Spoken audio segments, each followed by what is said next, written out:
Welcome to Unholy Vibes, a journey through the realms of true horror. Please note, while this is not a religious podcast, the narratives shared by our guests often intertwine with their personal faiths and beliefs. Our aim is to respectfully present these stories in their authentic form, which sometimes includes religious elements essential for context and understanding. We embrace guests from diverse spiritual backgrounds, recognizing that these beliefs can significantly shape their experiences. Thank you for joining us, and let's delve into the unexplained with an open mind and respect for all perspectives. Welcome to the Unholy Vibes Podcast. I am your host, Alex, and today we have a very special guest, Tayler Sant. Tayler, introduce yourself. Tell us who you are, what you do, what you're about.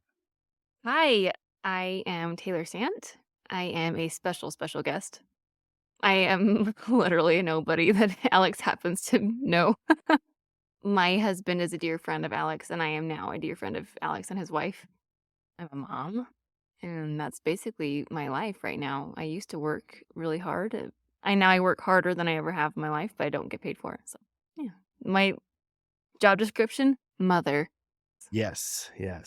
So, like Tayler said, I was originally friends with her husband, Riley, and we met almost 11 years ago. Weird. Yeah, 2013. Wow, we're old. You're Anyway, getting old, yeah.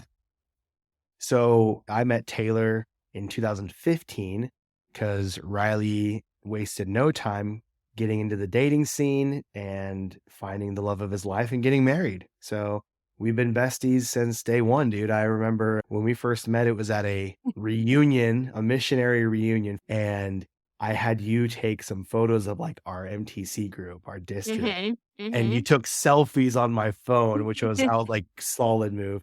But you took some pictures, and I remember getting my phone, and I'm like, this is funny. I'm like, I like her, she's great. And I yeah, from remember then like on, I remember like yeah, it was yesterday, yeah. yep, that's crazy. It's so long ago. Time flies.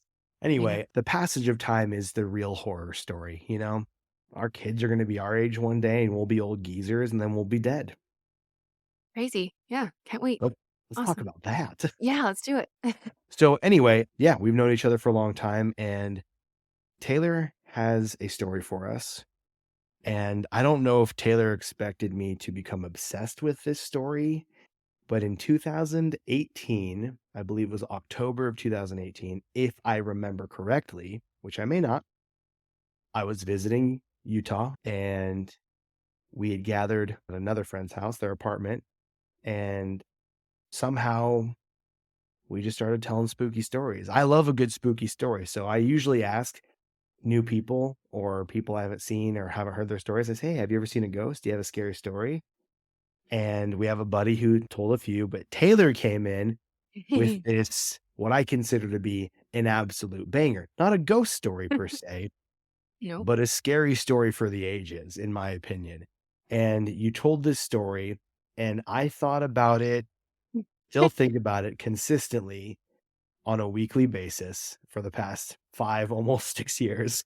Yeah, I definitely didn't know it would, impact you the way that it did, but I'm glad because I didn't wanna waste my time telling that story. I'm glad that I someone liked it. Well, here's the thing. I know the story like the back of my hand. I consider that to be very weird. It's very weird of me to be so overly obsessed with this story, I think.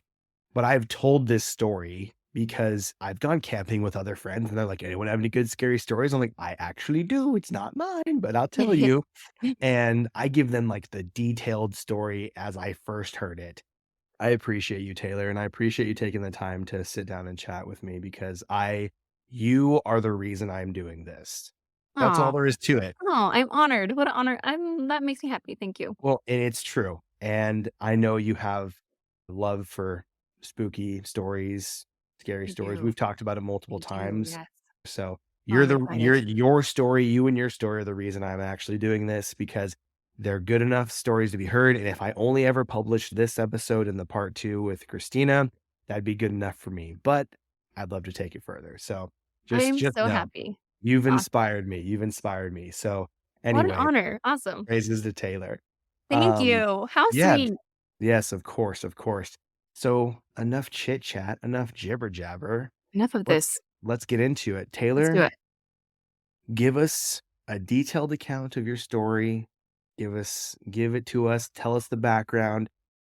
And once the story is over, we can kind of discuss around it. Well, Okay. okay.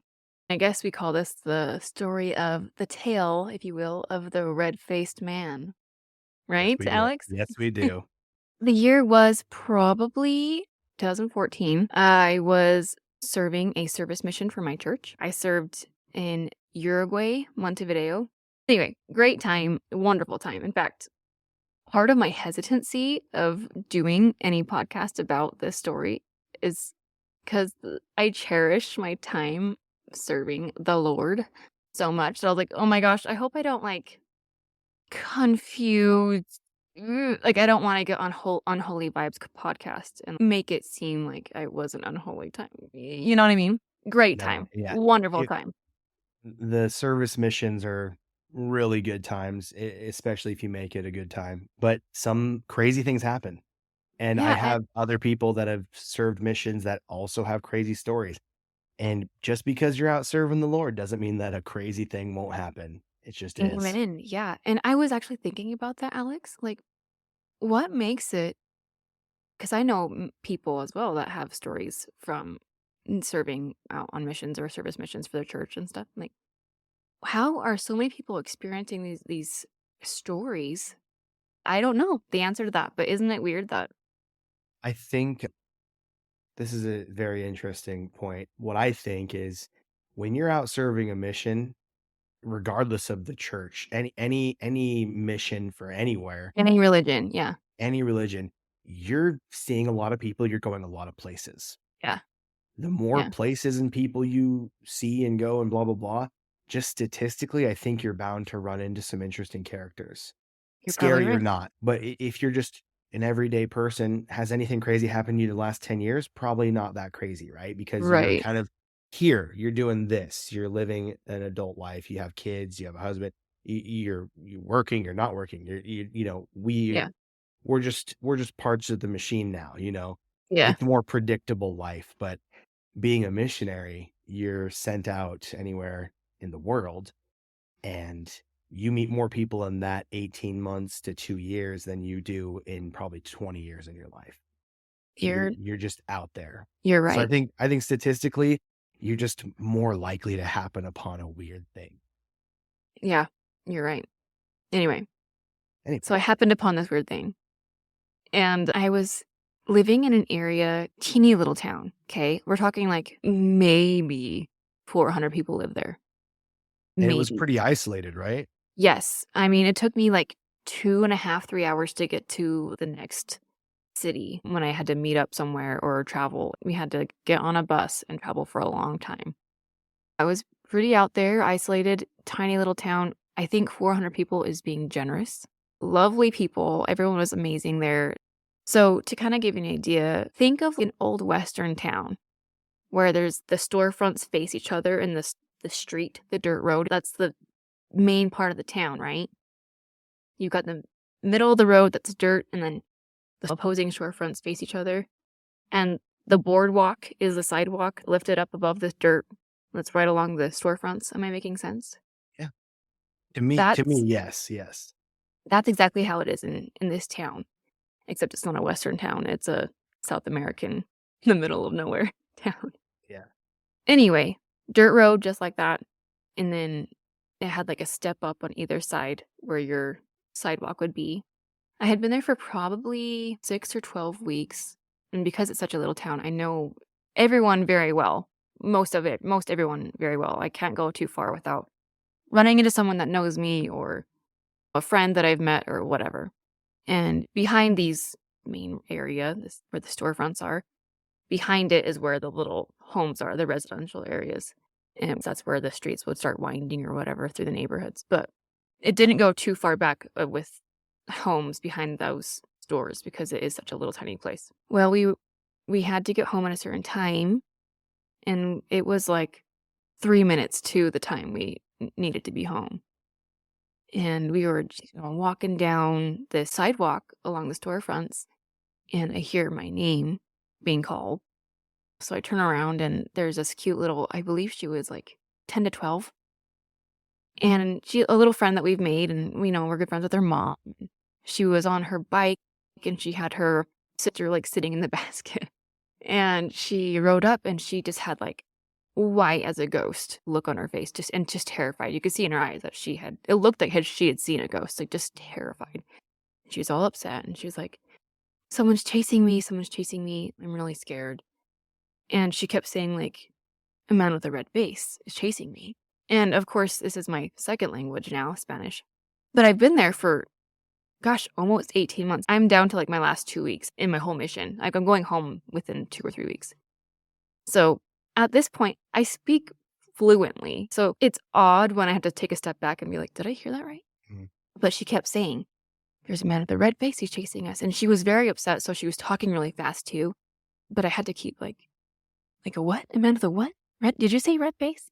And just like talking about it, it kind of brings like the adrenaline back in my body. It's so interesting how that works. Like I'm already getting the shakes. The unholy vibes, one might say. Yes, I am getting some unholy vibes up in here. Anyway, being a service missionary, there are rules set in place for us to be safe. And one of those rules is to be as punctual as you can and returning home at nighttime. And we aren't allowed to, for many reasons that I'm sure you can imagine, we're not allowed to have children in our home behind closed doors, right? So I couldn't say like, oh my gosh, come home with me, just for obvious reasons. Yeah. So I did say, you know where so-and-so lives, and you know where I was able to like list 5 people that I knew who lived right around the corner off the top of my head right there.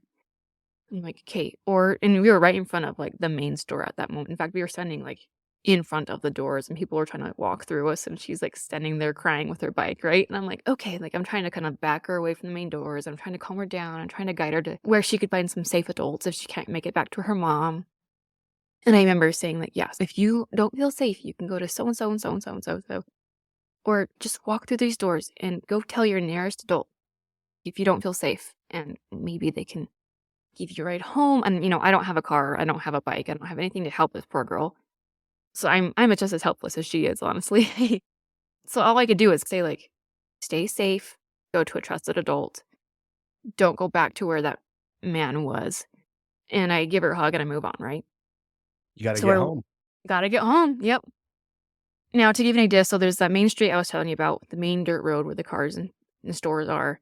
My apartment at the time was just the street right behind it. So I had to turn down a dark alley to get to my said street, which is just the next street behind this main road.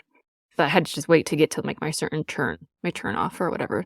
In fact, ours was a 4-way, like across, where I would eventually turn to get to my home just right around the corner from the main street or whatever. So we're hustling, we're trying to make it back home. And I'm worried about my cute friend who just came to me. But like I said, there's no way I can help her. I don't have anything to offer her. So I just hope that she's okay and hope that she goes and finds her trusted adult. And I keep going home. So I round the corner. I'm walking towards my corner now. I finally get to my corner where I turn off the main road and I'm headed to where the corner of my street starts. And there are 2 men standing in the middle of the road, and there's no lights. It's out in the middle of nowhere. They're just 2 men in the dark, and you can see their silhouettes, but that's basically it. And you could see that they turned and looked at us as we rounded the corner to walk down the street. And I remember feeling like kind of like a gut, because as I was looking at them, they separated and they went to opposing corners of the street or opposing sides. So I had the choice, because I had to round them to turn down to my street.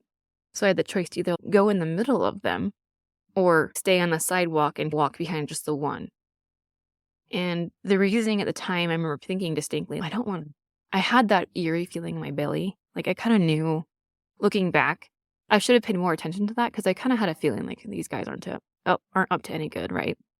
Little suspect. A little sus, yep. I remember thinking distinctly, okay, well, I don't want to get jumped by both of them. My chances are going to be better by just choosing the side closest to my home and walking behind that man. So I hopped back up onto the raised sidewalk, and keep in mind, I have a companion with me, serving her mission with me. So we step back up to the raised sidewalk. I kind of just guide her to the sidewalk, and we start to our corner. And we round this man who, so weird, he's got his back to the homes behind him that I'm walking along, right? So he's got his back to me. and he's facing the intersection that he was just standing in the middle of. And when I say intersection, it sounds like it's a busy road. It's literally no one's out there. It's like a dirt road that just comes to a cross or whatever. But he's got his back towards me, looking to the center. And I don't know where his friend was. I wasn't paying attention, but I know he's somewhere on the other side of that road, right? I just remember looking at him all dressed in black. I didn't want to look at him to make eye contact. I'm just trying to round this guy, squeeze between him and the homes that he's standing by so I can just keep staying on the sidewalk so I can turn down this road and get to my house safely. We pass him and he doesn't turn. He stands still. He's standing still, doesn't look at me, doesn't even seem to notice that I pass him. And we are the only 3 people right there, which is very odd that he's standing at the very, very corner of the sidewalk facing away from me, just almost like he's waiting for me to pass him. And again, got this crazy gut feeling that like, oh, okay, this guy's up to any good. And the moment I pass him, I couldn't have gotten more than a foot beyond him.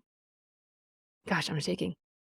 When I felt like I walked through a literal wall of fire. Like, when you're camping or cooking and you put your hand over the flame to see, like when you're a kid and trying to see like if it's going to burn you and you put your hand through and it doesn't burn you, but you feel like intense heat. Mm-hmm. It was that sensation, top to bottom, like head to toe. I literally felt like I walked through this wall of heat. And I can't explain what it was. My gut totally did like a flop when I felt this sensation. My heart rate went up. It was like this crazy outer body experience. I don't know. I've never felt anything like it to this day. It caught me so off guard, this heat that I felt, that I immediately just kind of blamed it on this guy. Right? Which, why would it be him? Right? Like just some guy standing there. I don't know why I thought it was related to him, but I think something in me knew it was. So like an idiot, I turn around and he is no longer standing in the corner and facing this dead intersection. He is mere inches behind me. And wouldn't you know it, he's got a red face. Now, when my little friend came up to me all freaked out in cold sweats and terrified, and she said, "There's a man chasing us and he's got a red face." I truly thought red face like, well, he's been chasing you for so long or running for so long. Blush, kind of. Blush, yes, yeah. I did not for one second think he would have a bright red, what appeared to be like a plastic mask on his face. I had no idea that's what she meant. But wouldn't you know it, that's the guy that is now following me too, right? And I now understand why she looked like she saw a ghost, because I feel the same way that she looked. And what made it scarier is the sensation I felt before turning and seeing him. That, I guess, the most appropriate word or the term I can think of right now is the most unholy vibes I've ever felt in my life. It was like hellfire, truly. Like it hit me like a ton of bricks. I walked right through it and it gave me shivers. It was so strange. So yeah, turn around. This guy, probably 6 inches from me. If he wanted to, he could have reached out and grabbed me. But yeah, close enough where he could just easily kick my feet out from under me, push me, grab me, but he's not. Just hanging out right behind me, just following us. And I don't know if anyone is familiar with like the dance group, the Jabberwockies. That's kind of like when I like in my panic tried to tell people, that's what I kept going to. Like, oh, it's like the Jabberwocky mask, but it was bright red. It was so bright red, I don't think it could have been skin. It wasn't palpable like our skin is. It was like, There was no movement in it, you know? Yeah, it looked like it was like almost hard. Like his face was hard, plasticky. And I want to say the reason I felt like it was a mask or it reminded me of the Jabberwocky because the eyes were like slits. You know what I mean? It just was so unhuman. Right. And I only took one look at him before I flipped around and felt like I was going to die, right? So I'm now walking as fast as I can without running. I grabbed my companion's arm, who I don't think she saw his face. I don't know if she turned, but she knew he was right behind us. And she saw me turn. So I grab her arm and I tell her to run. And this sweet girl, she's from Peru. So of course I'm speaking to her in Spanish and I tell her to run, which we didn't really. We were just speed walking. I can see my home right across the street. So I can see my door. The thing is where we're living it's very different than it is here in the States. Well, at least where I live here. So I mean, if you're listening to this and you live somewhere in the States that's just like the place I'm describing, I apologize. Anyway, so all the doors had keyholes that were like 200 years old that you could bend down and stick your eye through and see the home inside. The keyhole went through the door, right? Old And they had school. old school, yeah. And every home I lived in Uruguay was just like that. And they give you, when you move in, they give you like this like heavy skeleton key that, you know, you get to stick in this hole in the door and, right? And you would know someone was home because you'd stick your eye down there and you could see the key on the other side, right? So I'm speed walking across the street and I've got this big, big bag full of my Bible, my scriptures, all my pamphlets that I pass out to people, and my keys. My skeleton key somewhere in my bag. And my bag is like a good, I'd say 12, 13 inches deep. Okay. And every single night, routinely, when we get to the door, one of us has to stick our arm clear down in the bag. And it takes a good like 2 minutes to find the key every single night. And the bag is deep. And it takes me probably 6 inches before I can even get to my books and stuff. Lots of stuff in it too, cluttered.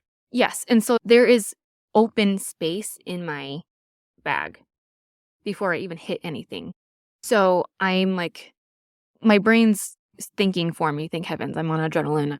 I'm like trying to run for my life or walk as fast as I can for my life. And I've still got my companion. I've got her death gripped in one arm. I'm walking with her. And then the other arm, I go to frantically search for my key, knowing that every night for the past 18 months, I've had to look for this key.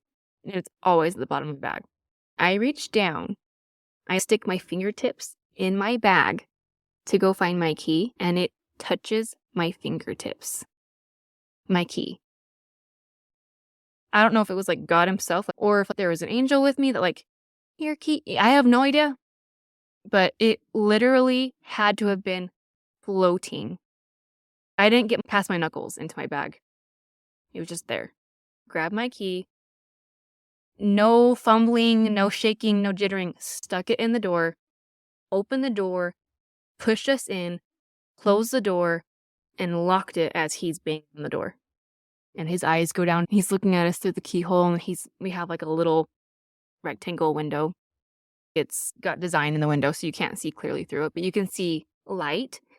So I could see his silhouette moving back and forth, banging on my door, trying to kick the door in, like loud bangs. And again, going up the window and back down to that little keyhole to look at us. And we crawled into our bedroom, or the back bedroom, and we stayed there for hours, shaking. I don't know whatever happened to the guy. Like I said, I left the country 2 weeks later, so I had to kind of just like survive for the next 2 weeks, but I was shook. Well, and if I remember correctly, you weren't the only ones who lived in that. No, yeah. Yeah, so there was 4 of us that lived there. And just like we were trying to get home in a timely manner, I knew, because we walked in and they weren't home yet. So I was like, oh my gosh, they're on their way home and they're going to be on this same street any second now. So I picked up my Nokia brick phone. Yeah. And I called them and I was like, don't come home. And they were like, what? And I'm like, listen to me. Don't come home. There's a dangerous man outside. He follows home. He's trying to get in. Don't come home. Like, go to your nearest safe adult. Basically, I gave them the same instruction that I gave my cute little 12-year-old friend, right? Like, go find the nearest adult and stay with them. I'll explain to you later. You can't come home until I tell you it's okay. I don't know when it's going to be okay. Well, I ended up calling the police, which, no offense to my Uruguayos out there, they didn't do anything. Yeah. Anyway. Well, the other, if again, this is me, just if I remember correctly, the other Yeah. 2 were running late, which is why Yes. they weren't home. So it was kind of a good thing they were running late, right? Yes. When I called them, it was like probably like 2 minutes past the curfew. And the first thing one of the girls said was like, we're on our way. Like, I'm getting mad at them for not being home. You're I'm like, like, no, don't be. come home. Don't come home. Yeah, they were so confused. So I ended up calling the police, which I don't think they even drove by or anything. They never showed up. Police system is very different out there than it is here. We knew a wonderful man who lived near us, who I ended up calling just to kind of like, I needed some manpower, right, to make me feel a little bit safer. So I made him like parole the streets, and then I ended up having him go and pick up my friends and made sure they got home okay. But yeah, it was insane. How long was he at the door kicking? A good 10 minutes. Really? Okay, I Yeah. always thought it was longer. I thought he was there for, like, an hour. No, no, about 10 minutes, which and the time felt like an Very long. hour, right? Yeah. Yeah. Yeah.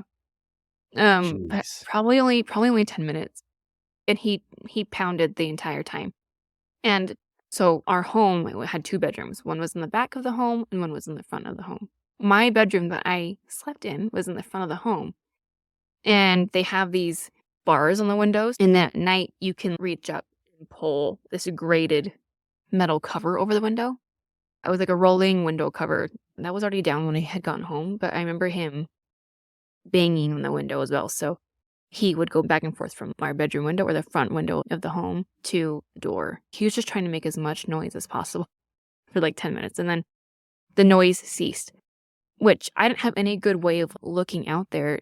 There's no yard or like side yard. We're connected with a bunch of other homes. It's just like a row of apartment buildings, right? I wasn't going to stick my head out there and be like, hey, you know. So I had no idea if he was just hanging out in front or if he was out down the street.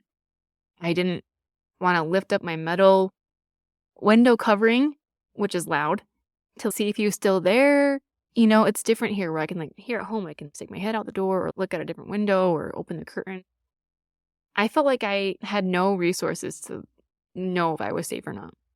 You're just blind. He could have been waiting Yeah. out there quietly for who knows how long. Right, right. Which is why I was like, okay, I'm going to call someone who isn't afraid of the street right now and just have him get an eye on things. And then whenever it is safe, I need my friends to be able to come home. Okay, so the next 2 weeks, nothing happens, right?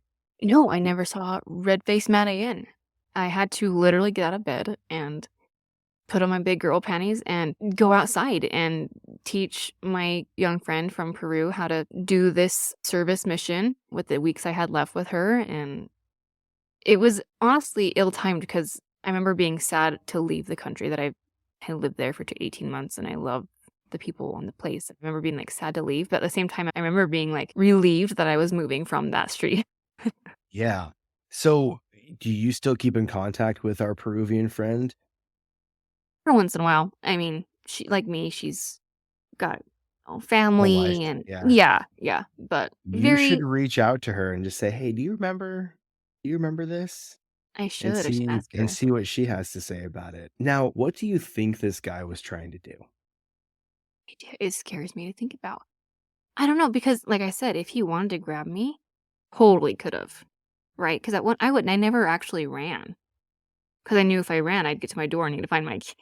Which looking back, it was given to me, so I maybe I should have run. I don't know. But he never chased us. It's like he was wanting just to scare me or something. I don't know. Or it's like maybe he decided if he did want to do something with us, he decided that after he lost us and once we got inside. But at first, he just followed me home slowly. So, okay, I think about this and I think, what was this guy trying to do? And his companions, his partners apparently didn't step in, right? Not that Like, I saw. I don't know. right. Yeah. Because here's the thing, if you're with a group of people and you want to break in somewhere, you probably can, right? Right. Right. But were they just again, were they trying to scare you? Were they trying to abduct you? Were they trying to mug you? Who I don't knows? know. Who And knows? that's Right. like you said, the scary part. It's scary to think about because you could have been kidnapped, you could have been taken, or maybe they just wanted to shake you down for any cash you had on you. Be sure to Right. carry cash for muggers, you know? I did. Honestly, I had cash on me. Yeah. So, Yeah. I don't know. Like endless possibilities what he could have done with me.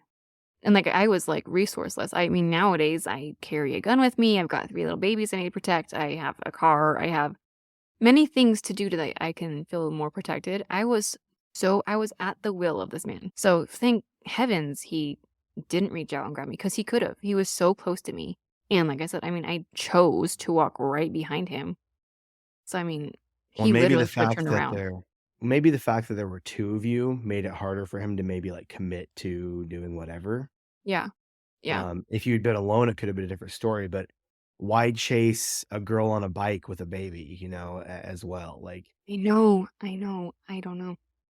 But very interesting to me. interesting. We were definitely protected, as you saw with the whole key thing. You can choose to believe it or not, but that's one part of the story that is very significant to me because, like I mentioned in the story, every night I had to scrape my knuckles along the bottom of that bag and dig for that key. You ever have to just pour it out, and Oh, find the key? 100% I have before, right? And gather back up my books afterward or whatever. We're talking a wide bag, like a big old square bag, just full of things in the bottom, heavy books. So the fact that I was able to put my hand in the center of this bag, not touching any of the sides, and the key just touches my fingertips. Normally I grab the key and fumble and just shake the lock a couple times and loosen up that handle and then pull. No, it opened up like butter. You were like, bam, bam, Yeah. bam, in, Yes. go. Yes. It was like there was an angel in my bag. Here you go. An angel opening the door for me. An angel slamming the door for me. I was very much protected. I felt that overwhelmingly in the situation. Yeah. But as much as I felt protected and that I wasn't alone in that sense, in that situation, I also felt, like I said before, I felt that whoever this man was and whatever he was up to, there was a very malevolent feeling around him. Yeah. No He good didn't- intentions. No good intentions. He didn't touch me. He didn't harm me at all. But just merely walking past him, and he was just wearing black trousers and a black hoodie, just looking away from me. He gave me no reason to scare me. So the fact that I walked past him and got maybe a foot or two and then hit this crazy wall of fire is what I call it, and then turned around to see that he was right behind me. I don't know if that was God warning me, hey, there's a scary guy behind you. I don't know, but I've never felt anything like that. But that feeling alone told me I'm not safe. Right. You know And what I I mean? think you'll be able to pick that feeling out if you ever feel it again and say, we need to go. Oh, yeah. Time to skedaddle. I know that very distinct feeling. Yes. And your story and the other red-faced man's story are very different from each other. Mm-hmm. And hers was more like it could have been a demon or a spirit. This is a person we're talking Yeah. about. This is a man. This is just a person, but they have enough evil vibes to just trigger a fight or flight in the most intense way. And luckily it worked out because who knows what could have happened. We don't even want to really think about it. But I know. in this Going into demons, though, some believe that those are just evil men that aren't alive anymore. You know what I mean? Yeah. A demon Yeah. wasn't a good person when they were alive, if they ever were alive. You know what I'm saying? Yeah. Well, and I like to discuss this with the people I talk to about these things because everyone has different beliefs, religious or not, agnostic, atheist, or there's a jillion different religions on the earth. Some people believe in spirits, some people don't. I like to look at it from all these different perspectives and angles because someone may have a belief that's oh, that's interesting. That's maybe I wouldn't have looked at it from that perspective. But with this being just a person, it makes me wonder so many things. And this is a small town. You said 400 people max, right? You were in this area for a while, right? That specific area? Yeah, probably 12 weeks or so. In that 12 weeks, any gang activity, any other things you'd heard of, anything like that? No, which there are other parts of the country that I had lived in that wouldn't have surprised me at all, right? But this was the first time in 12 weeks I had lived there that was the case. But again, certain places in the world, I don't know. I don't know what to think about that. But yeah, Right. just a man. From what I know, could he have been more than a man? Maybe he wasn't a man, but from my naked eyes, yes. I believe Some dude with a red face. Some dude with the red face. Yep. So that's my story. Oh, gave me the chills, little shivers a couple times, I mean, shivers when down I the was spine. telling it to this day, I my hands get shaky. I get all sweaty. It brings it right back. And Well, that's how you know it's real. I'm making you relive a traumatic event to trauma response. And you know You're what? having- It's something that I lived through, and for that I'm grateful and I'm happy to share it. A little bit of PTSD never hurt nobody, right? No, yeah, we're fine. No harm done. Yeah, and here's the thing. Things could have been worse. They weren't, and we're glad for it. We're glad that Right. you're here. I'm just so curious. It blows my mind because after hearing your story and the other story, I looked online and was red-faced man, Uruguay. What I just would Google that. Nothing. I looked up red-faced man, kidnapper, stalker, gang, whatever. I looked up all sorts of stuff just to see if there was anyone out there with another story. And I found nothing. Really? Nothing of substance, at least. And it seems so odd that it really is. Like, here's the thing, it could have never happened ever again. Maybe they're like, man, kidnapping's not for me, and they turn their life around. But who Yeah, knows? I feel like stuff like this, there's so many possibilities, and we can only speculate. Maybe you got a little insight to the dark underbelly of the world of human trafficking, or maybe, maybe it yeah. was just someone trying to mug you. But like, why would they chase that girl? Does she have money on her? I doubt it. That No, sounds yeah, like, hey, I want to kidnap you kind of thing to me. yeah, I think And it was she was on a bike, yeah. dang, let's find out all the people involved and reach back out to them and see if they've had any I red-faced man mean trouble in to. that area, I mean because to, yeah. you could follow up with the Peruvian gal. You could just email or Facebook, I don't know, anyone in that small town and be like, "Hey, this happened. Has anything like that happened? Because it's been 10 years. We may happen upon something." And they'd be like, "Oh yeah, it became a problem," or They whatever. now run the red face gang, yeah. In fact, I the mean, entire town is red face town. Yeah, that'd be terrifying. so scary. So that's just I love the story, and thank you for telling it. And it's Thank you just for letting me, yes, so fun. I hope everyone listening enjoys it as I have, and I hope I haven't overhyped it. It's still, even hearing it after telling it a dozen times myself, I was just like, ooh, you got me." Even if you overhyped it, it was a real story and it really happened, and it was real scary when Yeah. it happened, so just put Yeah. yourself in my shoes and you'll feel better about the story, okay? Yeah, there you go. And if you or anyone you know has ever been chased by a kidnapper, killer, stalker, you ever seen a ghost, had a scary, spooky experience, we I want to have know many it. stories for you and for podcasts to come. I can Oh, be a special, special guest for more stories. In fact, real wow. quick, a little Easter egg for you, Alex. This same thing happened just this summer, but no red face. What? I'll tell you the story. I thought you heard, but I'll tell you the story later. Yep. I Crazy, know what right? you're talking about. I know what you're talking about. Yeah. No, like a legit thing. But Next time, is that for the next time? mhm. Little Yep. teaser trailer? That's Yeah. right. Well, dang, I'm excited. So if you're listening or watching, look forward to that. Keep an eye Stay out. tuned. Yep. And stay tuned for sure, because we have a Red-Faced Man Part 2, related, kind of not related story from another special guest, and we'll be able to hear that so people can have a little 1-2 punch there. Do you wanna discuss anything else about this? Do you wanna Anything else you wanna bring up, or you feel No. content? I feel content. I'm happy. Thanks for letting me share. It's been fun. I'm so glad that we finally did this. Thank you, thank you. Anyone listening, be sure to check us out on Instagram at Unholy Vibes Pod. If you have any spooky, scary stories, reach out to me there, DM me there, or you can email me at unholyvibespod@gmail.com. Since we've been first announced, we've had like a dozen people reach out. So we've got more in the pipeline, and Taylor's even referred us to some other folks. So get hyped, get spooked, stay spooky, and get ready for some more unholy vibes. Thank you for listening. Have a great one.